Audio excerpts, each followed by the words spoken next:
मैं सर बड़े खतरनाक खिते तो ताल्लुक रखदा कोई जिथे वंड की गल चल रही और जिन्हें इन फ्यूचर सूबा जड़ा नवा मुजवजा वह दारुल हुकूमत बनाना इस हवाले ना वेख्या जाए तो असी मैं एक बड़े समझो अग के ढेर से असी लोग बैठे हुए हैं। मामला यह है कि साढ़े जोड़े लाहौर के रहने वाले दोस्त ने जोड़ा नवा सवाल उठा सूबे का ये जिम्मेदार असी सारे हैं। ये नहीं कि उन्होंने लोगों ने अज जो सवाल चुके हैं तो एक नवा सवाल साढ़े सामने आया। ये साड़ी गलतियों का खमियाजा जोड़ा असी हुण भुगतन लगे हैं या भुगतांगे जो भी कह लो। छोटी जी मिसाल देवांगा तो मैं मसला समझाने वास्ते तुहाडे सारे दोस्तों को समझ आ जाएगी दो चार लाइनों के कि जो मुद्दा है सराइकी ज़बान का ये है कि तुसीं शाह हुसैन लाहौर च वेख्या होना है कि मौजूद ने उन्होंने मेला भी चरागा मनाया जाता।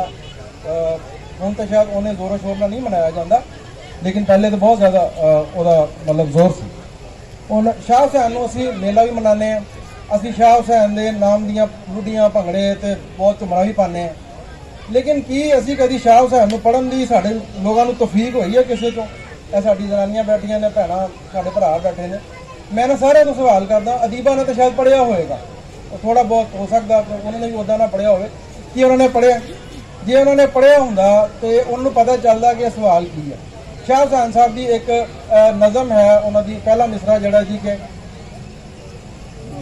एक दिन तेनू सुफना थी सन गलियां बाबल वालियां वो तुसी पूछोगे कि सराइकी की है यही सराइकी उन्होंने नज़दीक पंजाब वो अजीम खिता है जो दो मुहावरे ने अलग अलग ने दो मुहावरे दिते ने।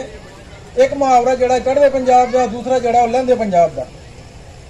चढ़दे पंजाब का जड़ा वो एंड हुंदा जी होवेगा आवेगा जावेगा।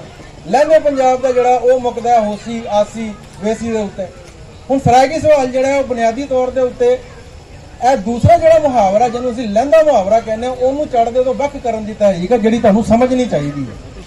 हुण तुसी इत्थे लाहौर च बैठे हो तुसी अपनी जिहड़ी तुसी नैगलैक्ट कीता इस इशू नूं ओहदी तुसी अंदाजा करो कि जे अगर शाह हुसैन इस वेले तुहाडे निसाब विच मौजूद हुंदा तो की सराइकी सवाल जिहड़ा खड़ा हो सकता सी? किस बुनियाद ते खड़ा हो सकदा? वो खड़ा ही नहीं सी हो सकता क्योंकि शाह हुसैन की जिहड़ी बोली है उन्होंने ही अलग करना चाह रहे हैं मनवाना चाह रहे हैं लाहौर की उस बोली तो जिहड़ा कि असीं अज समझते हैं कि लाहौर की बोली है।